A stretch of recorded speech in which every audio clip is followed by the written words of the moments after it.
ఉపాధ్యాయుల భర్తీ కోసం రాష్ట్ర ప్రభుత్వం ప్రకటించిన డీఎస్సీ స్పోర్ట్స్ కోటా క్రీడాకారులకు ప్రయోజనకరంగా లేదని ఆంధ్రప్రదేశ్ ఒలింపిక్ అసోసియేషన్ కార్యదర్శి కె.పి. రావు అభిప్రాయపడ్డారు.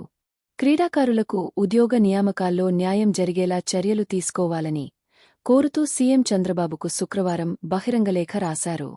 సదరు లేఖను మీడియాకు విడుదల చేశారు. ఆంధ్రప్రదేశ్ క్రీడా ప్రాధికార సంస్థ సాప్ గుర్తింపు ఉన్న సంఘాలకే క్రీడాకోటా వర్తిస్తుందని జి.ఓ. 4లో పేర్కొన్న విషయాన్ని ప్రస్తావించారు. అదే జి.ఓ.లో 65 క్రీడాంశాల క్రీడాకారులకు ఉద్యోగాలు ఇస్తామని ప్రకటించారని వివరించారు. ప్రస్తుతం సాప్ గుర్తింపు ఒక్క క్రీడా సంఘానికి లేదని, అలాంటప్పుడు ఏ క్రీడాకారులకు క్రీడాకోటా కింద ఉద్యోగాలు ఇస్తారని ప్రశ్నించారు.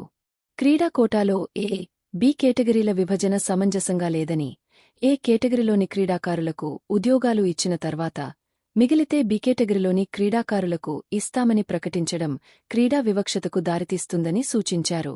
జూనియర్స్ సర్టిఫికెట్ పరిగణలోకి తీసుకోకపోవడం పట్ల క్రీడాకారులు తీవ్ర మనస్తాపానికి గురవుతున్నారని పేర్కొన్నారు. జి.ఓ.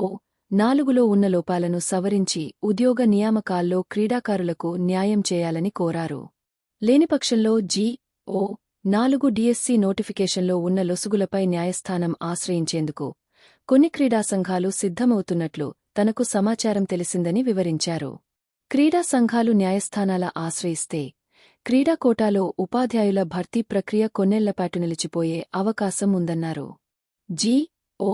4ను సవరించాలని కోరుతూ క్రీడాశాఖామంత్రి సాప్ అధికారులకు లేఖలు రాసినా పట్టించుకోవడం లేదని కె.పి. రావు వాపోయారు.